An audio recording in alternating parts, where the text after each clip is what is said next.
L'infection au virus West Nile est transmise par les moustiques genre Culex qui se contaminent en piquant des oiseaux sauvages infectés.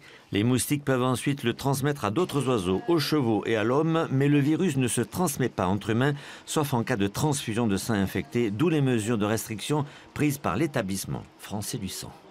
Tous les donneurs qui viennent donner chez nous, sur toutes les poches qui sont faites, sur tous les dons, on va faire un test pour vérifier que ce germe ne soit pas transmis, que le West Nile ne soit pas dans la poche. Donc nous ne sommes pas inquiets par rapport à ça.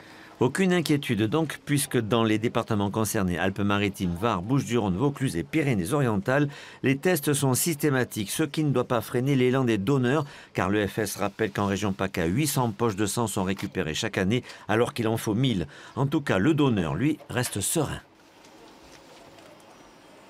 J'avais plus peur à la limite qu'on refuse mon sang plutôt qu'une crainte ou un risque de contagion ou de quoi que ce soit.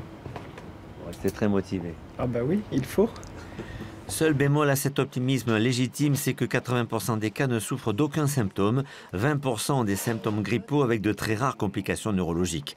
En attendant, l'EFS continue de rassurer et invite tous les donneurs, actuels et futurs, à se manifester. Ainsi, à partir de demain jusqu'à vendredi, 4 jours de collecte de sang exceptionnels sont organisés de 13h à 18h30, place Masséna, à Nice.